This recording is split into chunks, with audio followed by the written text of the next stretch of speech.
Good morning. This is the Daily Wrestling News for March 11th, 2021. We are powered by the Eastern Observer. My name is Ryan Joy, and I am coming to you live from Minutes to Bell Time Studios on the beautiful Treasure Coast of the Sunshine State. And I am joined today by John Smith, wearing his Iron Sheik shirt. Good morning, John. Yes, but I don't hate Hulk Hogan nearly as much as he does.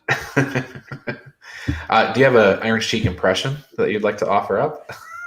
I don't. I would just embarrass myself, but good try. I'm wearing Ronda Rousey today, which is it's like Ronda Rousey's shirt, but it's got Joan Jett's lyrics and Roddy Piper's font.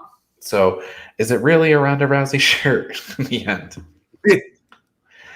Well, today's show, we have tons of stuff going on. We had a really newsworthy Wednesday night between AEW and NXT. We actually had some other news come out throughout the day yesterday, so we're going to hit the news first, then we'll close with the shows, and then we've got trivia and everything, all the normal stuff. I'm going to ring the bell, and when we're going to get back, we'll do the ridiculously random question.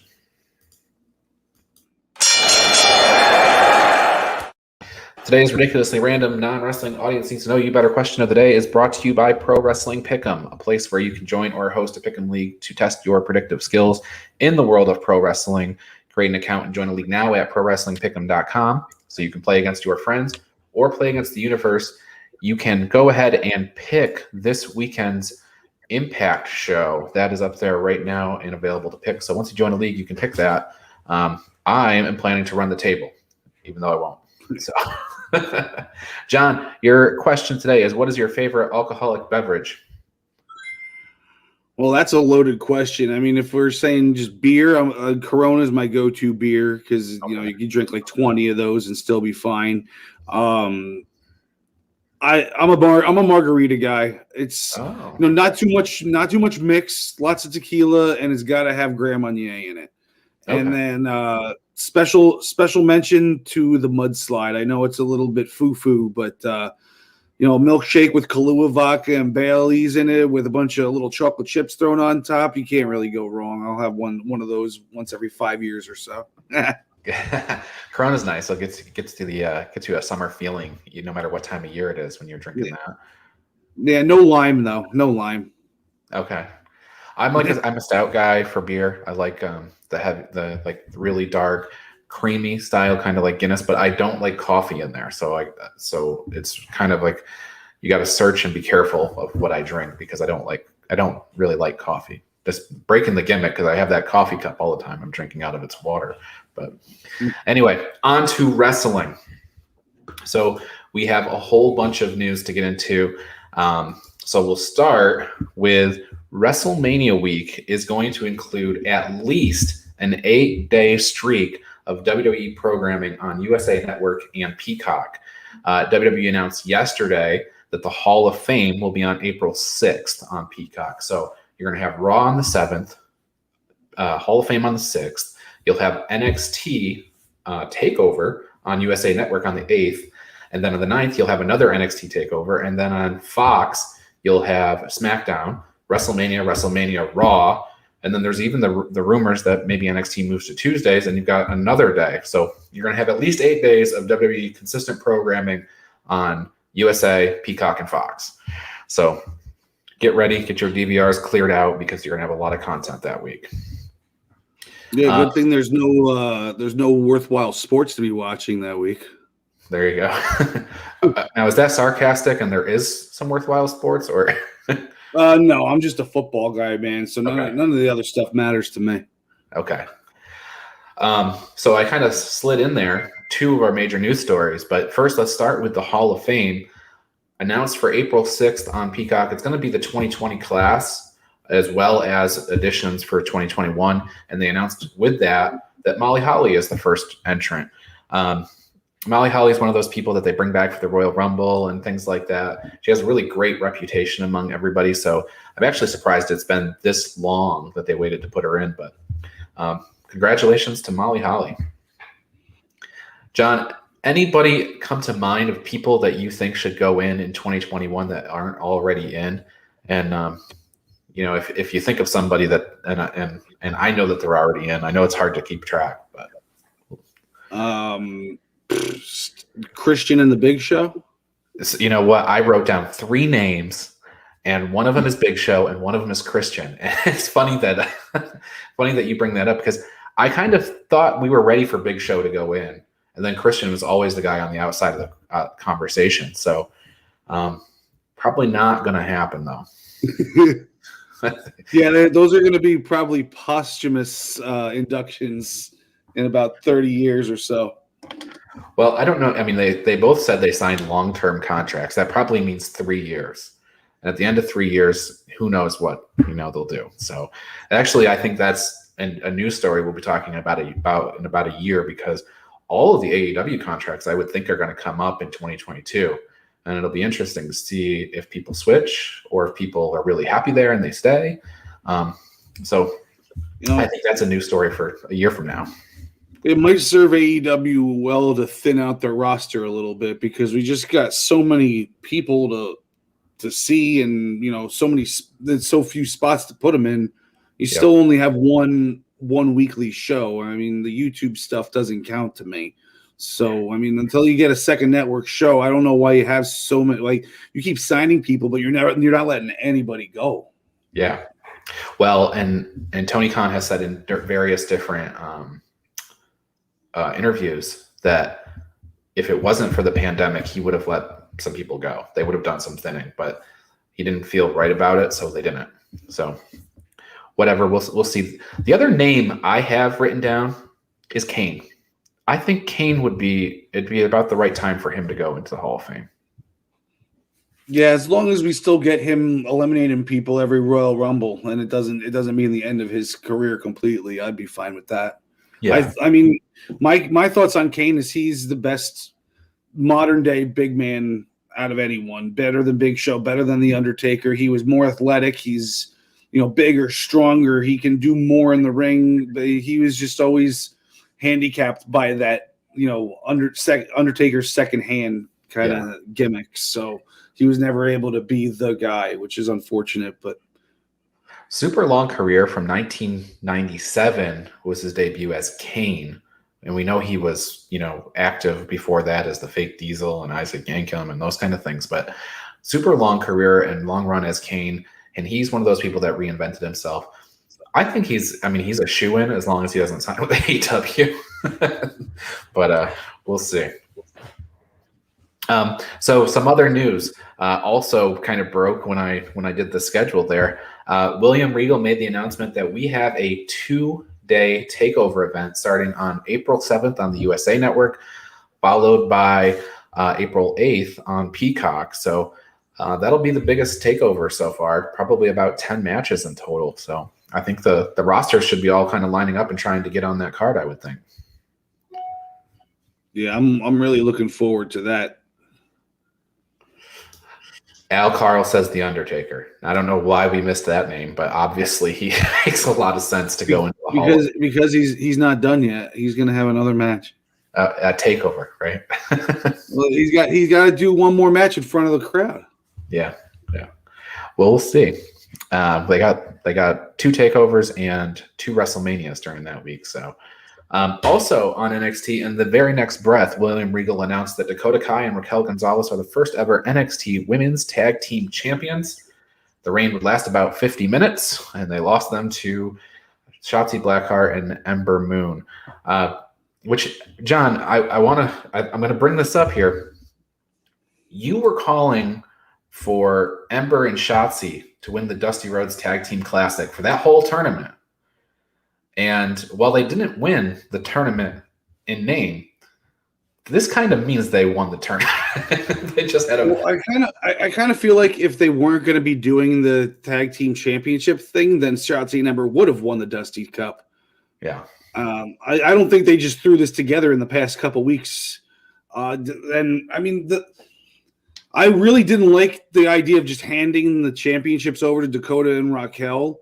Mm-hmm. Unless they went ahead and lost them later in the night, and that's exactly what happened. So I'm totally fine with it. Otherwise, like if they had cheated their way into a win and then had those belts, I just don't like anybody getting handed the belt in any fashion. And I know my man Triple H had it happen to him, about 20 years ago, but with Eric Bischoff in the world title. But he had a resume, and Dakota and Raquel do not. They have in comparison though, they're on the developmental brand. They have an okay resume on the developmental brand, and especially in the developmental brand's women's tag team division, right? They have the only accolade on the one that's available. So I guess if you were gonna hand it out, they're the right people to do it to. But I would have went with a gauntlet match or something where they got to be the last team in, or maybe like a multi-team ladder match, like the final 4 teams compete in a ladder match or something like that. Yeah. So after Ember and Shotzi won the titles, they were shown walking backstage, and you saw everybody in the women's division in that shot, including, I noted, I don't know if you saw this too, Taya Valkyrie was there. You could see her from behind. So I did not notice Taya there. I did notice Candice LeRae and Indy Hartwell booing profusely. Yes. They're the only 2 that weren't happy, and presumably also Dakota and Raquel, but only 2 that weren't happy for Ember and Shotzi. Probably your first contenders for those belts right there. Yeah. At TakeOver, potentially. So perhaps, or maybe they'll do a 3-way where the Raquel and Dakota get their rematch, and then the way wedges herself in there somehow. Sure. Okay, well, further news still on the NXT side. There's a whole bunch of stuff on AEW, and we're going to get there in a second. But on the NXT side of the house, I'm so glad you're on the show today. I wish I had Gary here too, because Jordan Devlin says his travel ban has been lifted. He's coming to NXT next week. Santos Escobar not happy. But this is really newsworthy because the NXT Cruiserweight Championship has been split in half for the better part of the year. So Devlin says he is the true cruiserweight. Great promo from the airport, by the way. That was really well done, I thought. Yeah, it was really well done. It makes me even more excited for the match just from the way he cut that promo. But I think Santos has just as much of a claim to that title as Jordan does. He's defended it against all comers and without having to cheat, even though he's the heel. He went through an entire tournament, as the round robin tournament too. Yeah. Sorry? A round robin tournament too. It wasn't single elimination style, but exactly. So I mean, he has just as much of a claim to it as Devlin does, but I think they definitely need to unify. Yeah. And I'm all for it, and I hope it's a takeover match, and I hope it's a takeover ladder match or something. Maybe it's a barbed wire sparkling ladder match, for the NXT Cruiserweight Championship. I'd like to see those 2 in a 2 out of 3 falls match. Yeah, that makes sense. Yep. Whoever loses the match gets the first fall, and then the other guy gets the next 2. Yeah. Yep. Well, you heard it here first, if that's what they go with. So lots of news in Dynamite last night, but the story that was kind of just slid in there that I think is an important story, and I'm wondering if you caught it, John.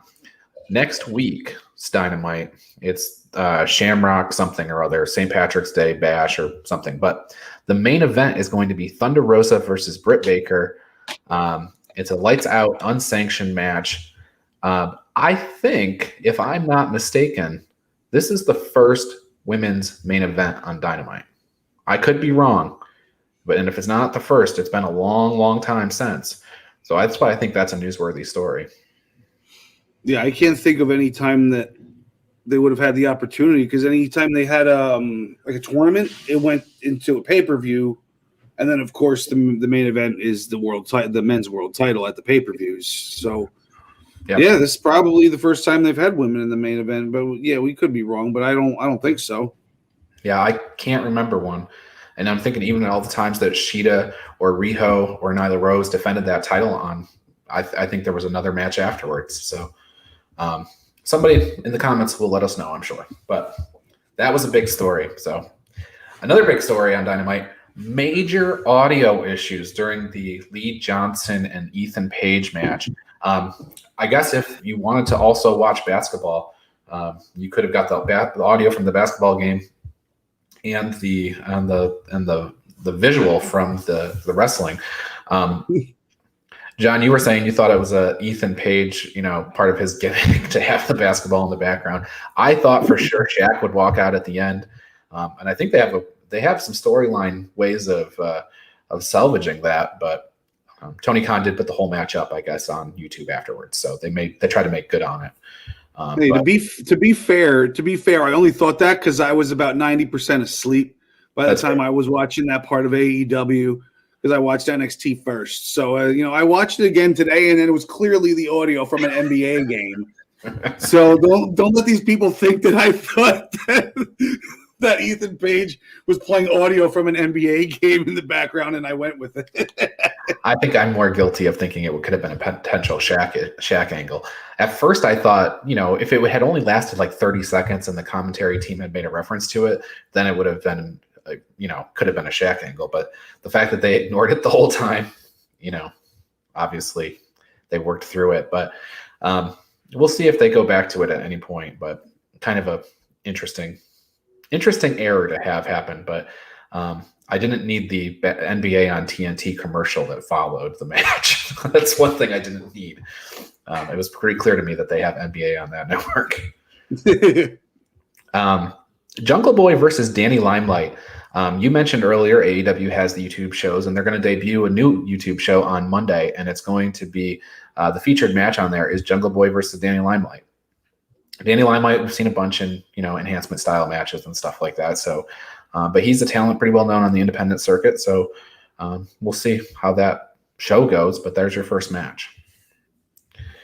Now, the biggest news though from Dynamite is just as it looked like Chris Jericho was going to get kicked out of the Inner Circle and the whole thing was going to implode, they turned and kicked MJF out of the Inner Circle. And just as it looked like MJF was about to get his comeuppance, the lights went out and he has a new group that consists of Tully Blanchard's crew and Wardlow. So it's FTR, Sean Spears, Tully Blanchard, Wardlow, and MJF. They killed the Inner Circle, and the show ended with Wardlow powerbombing Chris Jericho off the stage. Don't worry, Jericho's okay. He landed on some crash mats, but still through a table, all that junk. So really interesting, newsworthy development on Dynamite last night. So yeah, hopefully they do the blood and guts thing with these two groups that they planned on doing last year with the Elite and the Inner Circle. Yep. That's exactly what the question that I posed when I posted the results to social media last night. I said, is this going to be the blood and guts match? I hope so. I think this makes a lot of sense. It's a very strong feud right off the bat. So, and I should note, Sammy Guevara came back to the Inner Circle as part of this little production. So super newsworthy. I like this group for MJF. I don't think they're going to call it the Horsemen, because MJF is going to have to put his own spin on it, and there's too many of them. So, other news though on Dynamite is it does look like Christian is going to be the next challenger for Kenny Omega. That would not have been my choice to immediately throw Christian into the world title picture, but I guess that's what they're doing. So, hey, Edge is in the world title picture on the other side, so might as well, right? It would be, I think the chances of both of them winning are like as slim as it can get, right? Like, you can make a case for Edge beating Roman. You can do that. But Roman's almost also the most dominant Universal Champion that we've seen in a long time. And then on the other side, I don't think you can make an argument for Christian beating Kenny Omega. I don't think that's going to happen. But not with their booking. They only change that title every 6 months, and this one's going to be even longer. So, yep. And the final news story before we break into going through the shows in proper detail. Next week, and I've mentioned this on every show so far, so skip ahead 30 seconds if you want. But next week, I'm going to be out on vacation, but we have taped a slate of shows that I think are going to be really fun. John and I talked about WrestleMania 18. We went back, watched the show, broke it down, match by match, talked a lot about The Rock versus Hulk Hogan as a great marquee match on that card. So we got that on Tuesday. John DeConnie and I are talking about WrestleMania 4 on Monday. Al Caro gets WrestleMania 6 on Wednesday. And we're also coming back and doing WrestleMania 36 with Al on Friday. Travis and I will do WrestleMania 24 on Thursday. So a full week of shows next week. And I think they're going to be some of the best we've ever done, I think. So it'll be fun. John, anything about WrestleMania 18 that you want to kind of, commercial for WrestleMania 18 episode? Anything you want to say? Put me on the spot right there. Yeah. I mean, I was at that show. I loved it. I loved everything about it. It was the first year that they did WrestleMania Access. So that was cool being able to I got to meet Kane. His hand was huge. He told me he benches 525 pounds. Back to my love of Kane, I guess. He's the only guy I met. And I got to take a picture next to Stacy Keibler's butt. I remember that, too. The statue of her butt, which would never fly nowadays. No, I remember them. They showed it during Fan Access, too. I happen to have a quote from you that you said during that show. You said this was the glory days of wrestling. So this is one of John Smith's favorite events. So do tune in to hear us talk about it. We do a great job, I think, going through it match by match. All right, well, that's been the news brought to you by the Body Slam Brigade newsletter. Sign up for the newsletter yourself at bodyslambrigade.com. Almost 4,000 subscribers, and you'll get all the week's top stories put together in a simple newsletter and shipped to you on Fridays. So do check that out. So let's talk about NXT proper, John. The show kicks off with those announcements, but the first match, Io Shirai against Toni Storm for the NXT Women's Champion. Io Shirai comes out on top, 12 minutes, 3 seconds. So Io Shirai remains champion. Yeah, it was nice to see Io finally get one over Toni. Anytime that Io loses this belt, I think will be fine with me at this point because she's had so many successful defenses against so many people. Later on in the show, she went on and challenged Raquel Gonzalez, who's now got an axe to grind after she had those belts. She tasted gold for about, like you said, 50 minutes, and then she lost it again. So now, we all thought that Raquel was the next one in line, and then we thought maybe they were going a different direction with those tag team titles, but looks like they're right back on course with the Raquel Gonzalez thing. Yeah, when Regal handed those titles to Raquel and Dakota in the first part of the show, I thought, well, I guess the Raquel stuff is done with Io, but they went right back to it, and Raquel issued a warning: "Careful, Chica." So we'll see. I think that is going to be one of the takeover matches. It'll probably be the main event of one of the two shows, I would assume. Pete Dunne. He killed Jake Atlas 4 minutes and 23 seconds. So we'll see where Pete Dunne lands in this whole thing too. But I think he's probably going to be on the takeover cards too when they get announced. So we'll see there. As mentioned, Shotzi Blackheart and Ember Moon got the win over Raquel and Dakota. They're the new tag team champions. Xia Li got a win over Kaden Carter. But she certainly wasn't the one who looked to be superior at the end of the fight. So, yeah, it was a DQ victory, and I guess I think this is leading up to a 2-on-1 handicap match where Xia Li goes over them. That makes sense. Yeah, and hopefully Casey's back in the ring here shortly, and they can do that. But that makes total sense to me that they would do that. Build her up as a monster, but it's a kind of a non-traditional monster because she's so short, but so intense. So I love that. Legado del Fantasma versus the Grizzled Young Veterans. Okay, so Legado, they start their, Santos Escobar is arguing with Regal about Jordan Devlin being allowed in the country or whatever. And as soon as this match starts, it only goes 1:41. As soon as the match starts, it appears that Breezango is going to make their way out to take some sort of revenge on Legado for last week's beatdown, but they take their astronaut helmets off, and it's MSK. So now Grizzled Young Veterans are distracted. Legado gets the win. MSK and Grizzled Young Veterans are fighting, and Breezango comes from the back and takes out Legado. So I don't know if this is a 4-way, 8-man tag, what's going on here, but certainly the good guys came out on top on NXT. Yeah, I think we're going to get an 8-man tag out of this next week. Yeah, it seems to make sense.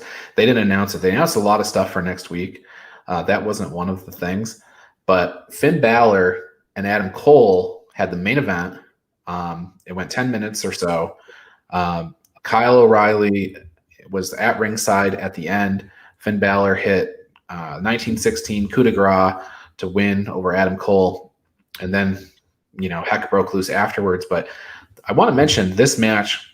If you were to look around online at different critics and stuff, they're telling you to go watch this match, that it was exceptional. So do go watch this match. It's exceptional. So and at the tail end, you see Finn Balor say, "What took you so long?" And then they zoom out, and Karrion Kross is standing right behind him, right over his shoulder.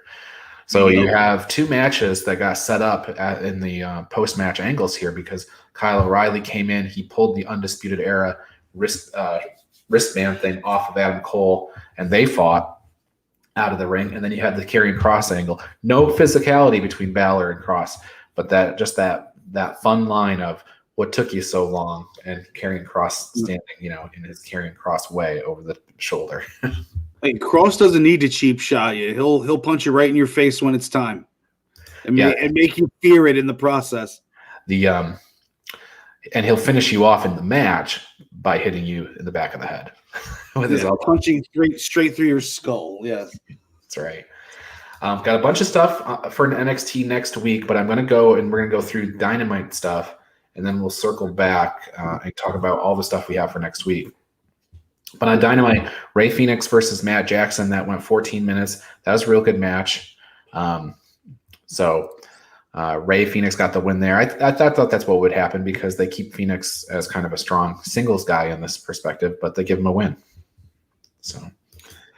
Yeah, I think it went a little too long for it not being like for anything. That seems like the type of match that should have had a title on the line, or at least a title shot on the line, or maybe a stipulation for their tag matches on the line. That would have been nice. Oh, that would have been cool if the winner got to pick some sort of stipulation. Yeah, that'd been fun.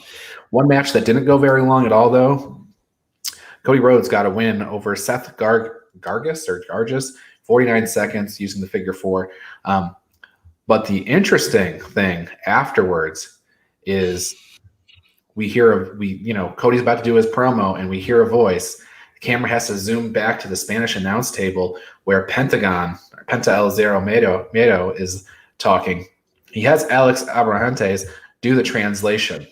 And what was great about this is that Alex basically translated and walked alongside Pentagon. He carried all of Pentagon's swagger in the translation. It was very fun.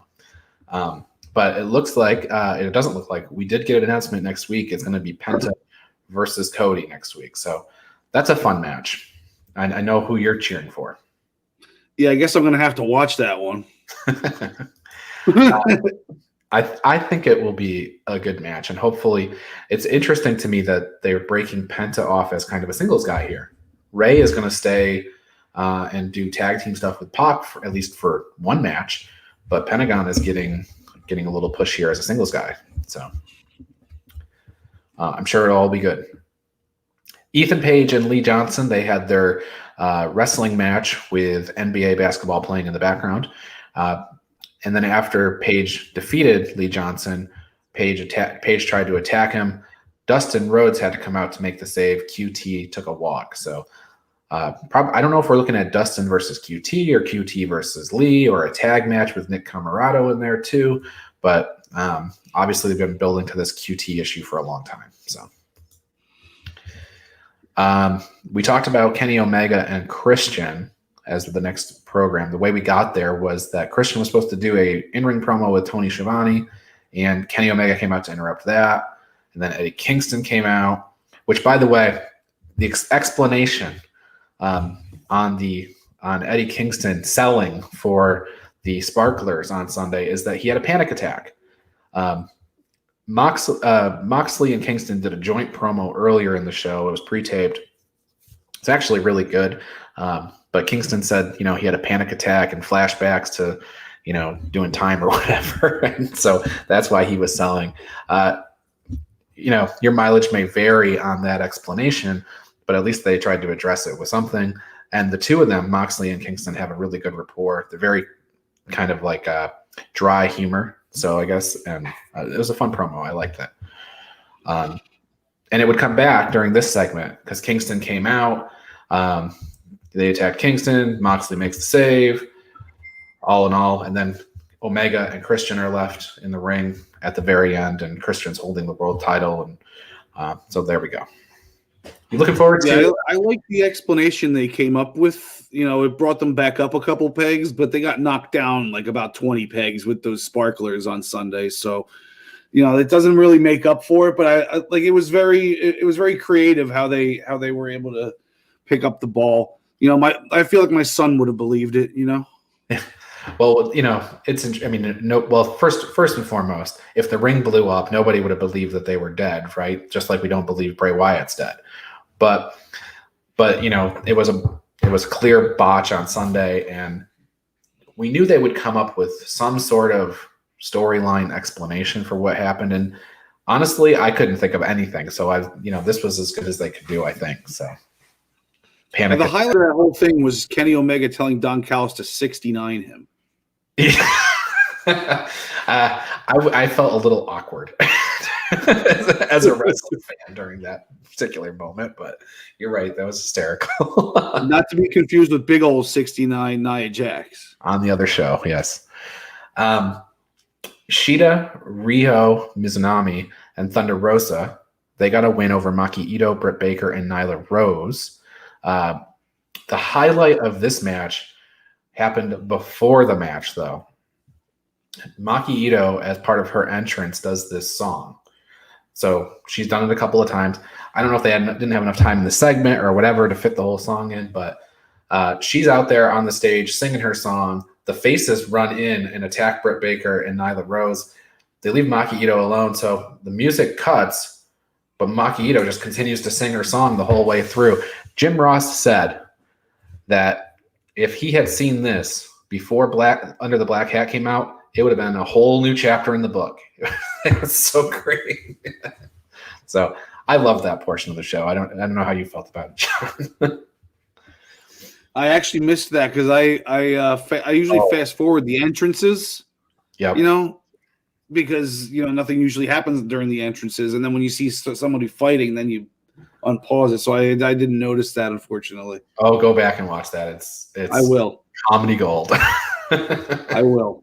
Even the commentators were selling it for, they were selling, they were totally cracked up for it. So Matt Hardy signed Butcher and Blade, and we'll get to that when we talk about what shows or what's coming up next week. But that happened. Then Scorpio Sky lost his match against Darby Allin. It was a good match, lasted 13 minutes, especially towards the end. Bunch of false finishes, but clean win for Darby Allin. And then Sky attacked him afterwards. So Sky is definitely a heel and apparently not part of the MJF circle, which is kind of what a lot of people were hoping for, is that he would be part of the Tully Blanchard group. But I don't think there's room for him in that MJF inner circle group. So, and then I'm interested to see how he handles being a heel, because we haven't really cared much about him as a face. So yeah, we will see. And he's very talented, and that really showed during the match. There were some really good counters that I thought, like when he countered the suicide dive into a cutter, I thought that was really good. He countered the coffin drop into a pounder bomb. That was really good. And the match concluded with Darby Allin countering Scorpio Sky's TKO finisher into an inside cradle. So the match quality was really good. Hopefully Scorpio Sky can get this heel character going, though. So, okay, next week on NXT, we have Dexter Lumis versus Austin Theory, and I neglected to talk about Austin Theory during the recap, but he's really ticked off about Lumis's comment that he has mediocre abs. And even his promo picture when they put up the two of them, where the look he's got on his face is just so weird. I love it. He's like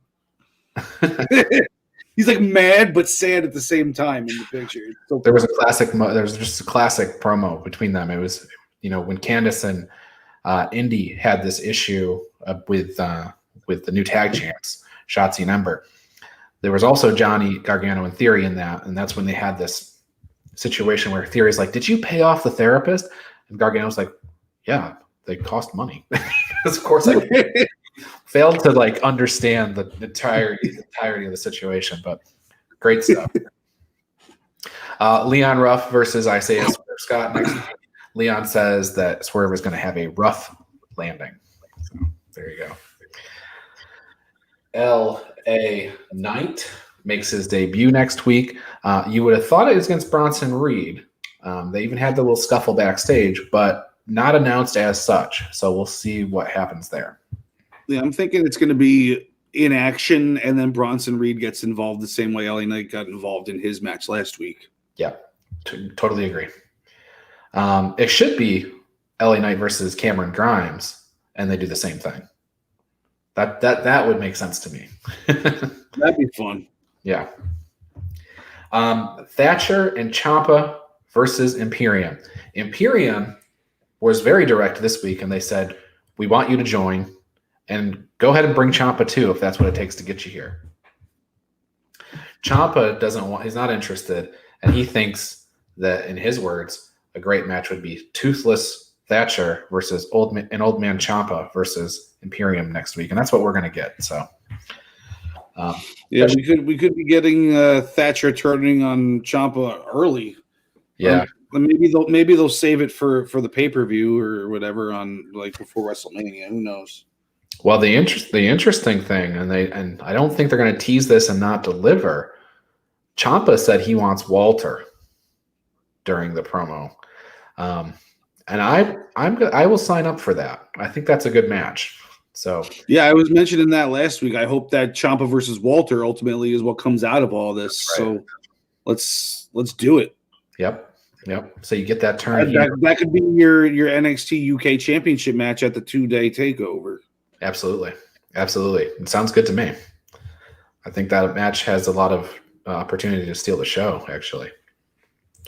And then no official announcement about what Jordan Devlin will be doing, but he will be there next week.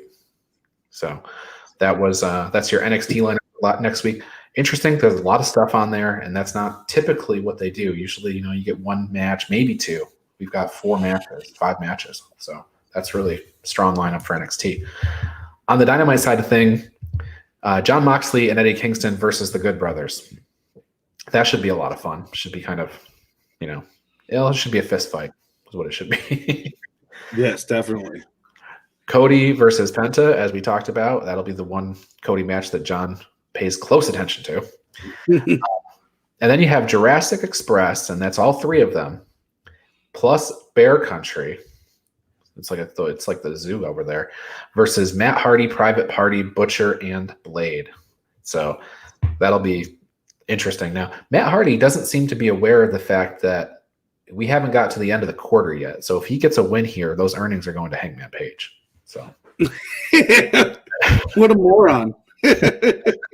I don't think he's made that connection yet. So, we have Jade Cargill in action. So sorry to whoever in action is next week. And as mentioned, the main event is Britt Baker versus Thunder Rosa. So good stuff there. On to, I don't think I talked about this during the rundown, but we had more New Japan Cup this morning, so I got to update everybody on the standings here. So First thing first, here is the score.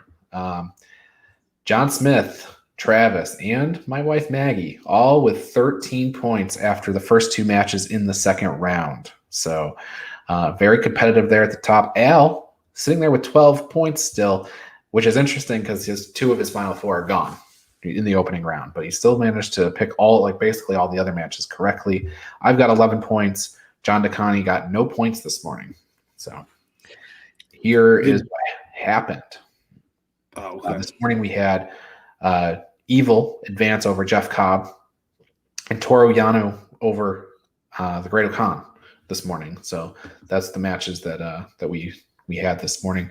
Now the fun thing about the Yano match, so Great Khan has like this ponytail. It's like a little tiny ponytail, and Toru Yano, he tied that ponytail to the barricade, and this is typical Yano stuff. So Great Khan was prepared to be taped, I guess, to the barricade because that's usually what Yano does. So he actually had scissors in his boot.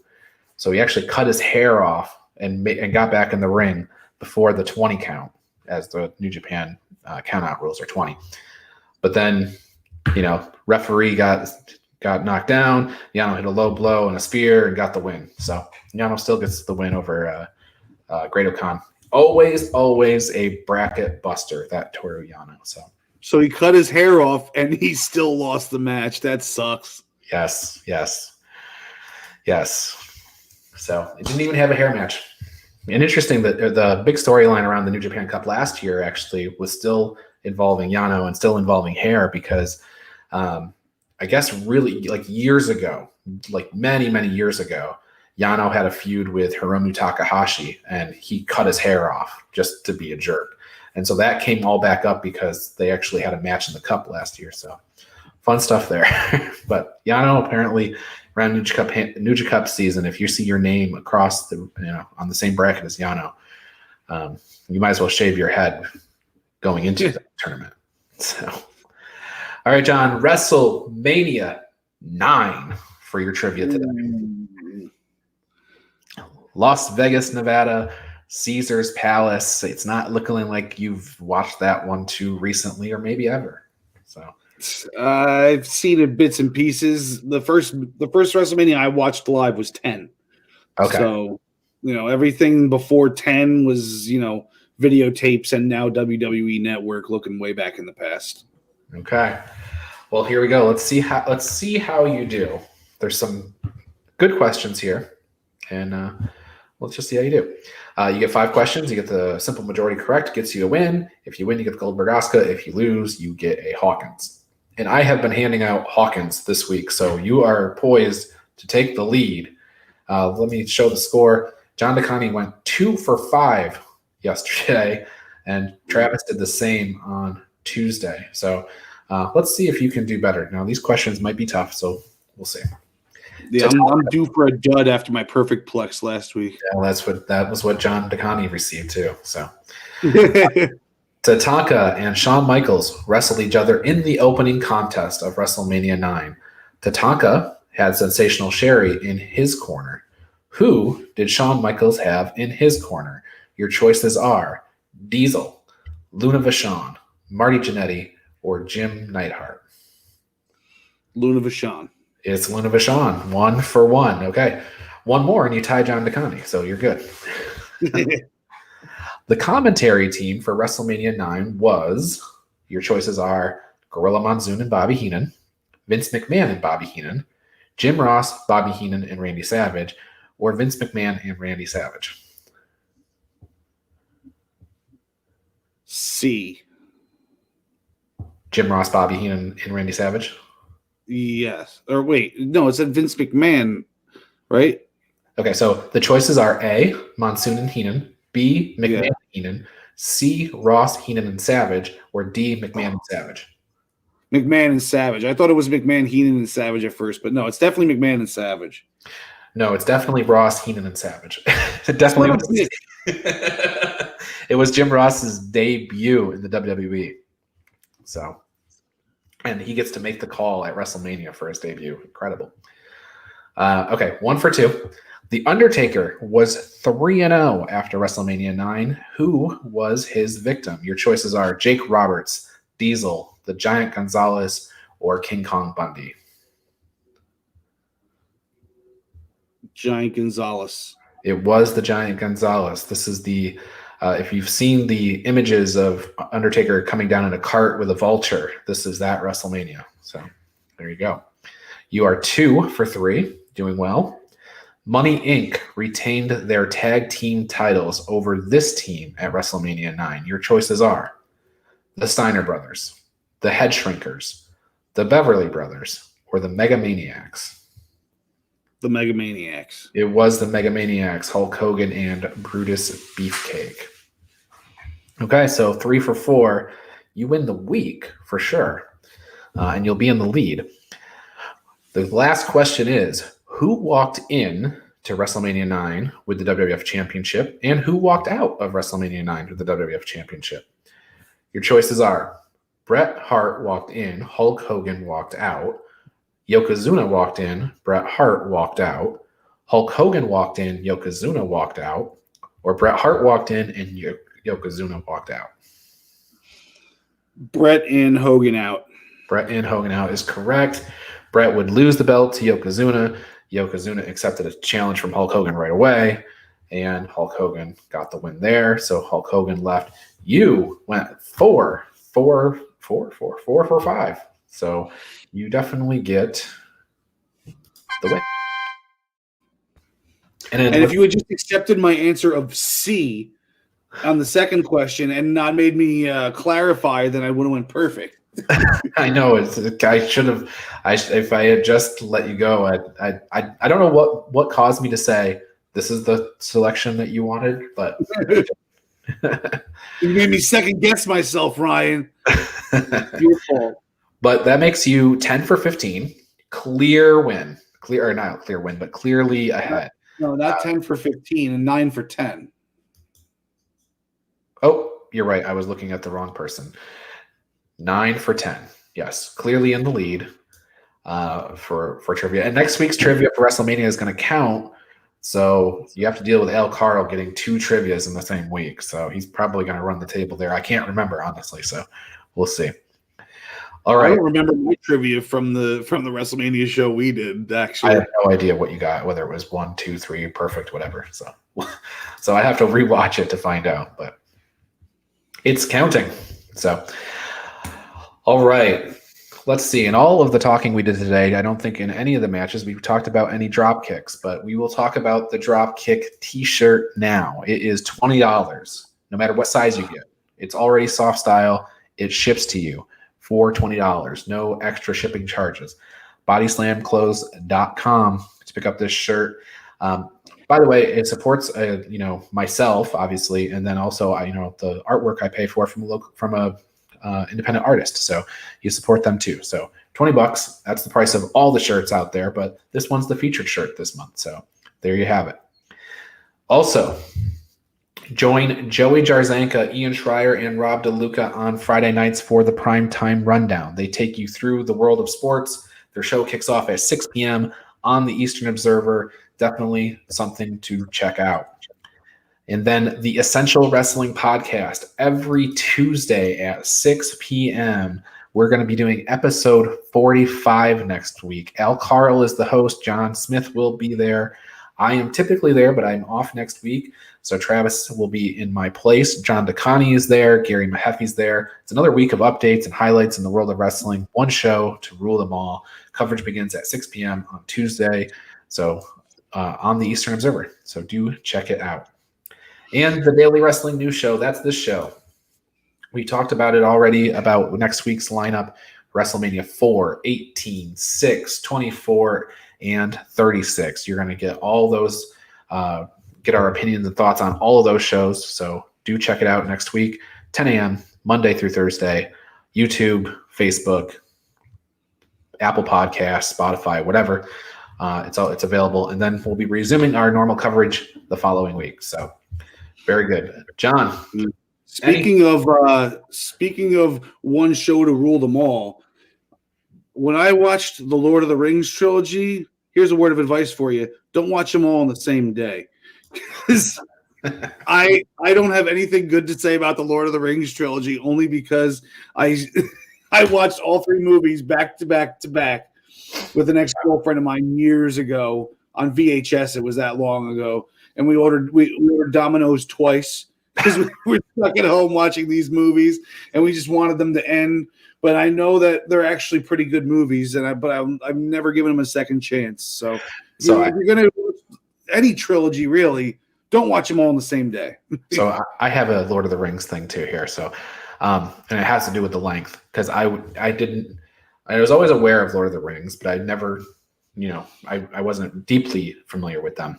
So you and I are about the same age. When the first one came out, I think we were between 16 and 18 years old. I took my girlfriend at the time, my high school girlfriend. We went to the drive-in movies. It was a double feature. Lord of the Rings, The Fellowship of the Ring was the second movie. And I had no idea that the movie was going to be 27 and a half hours.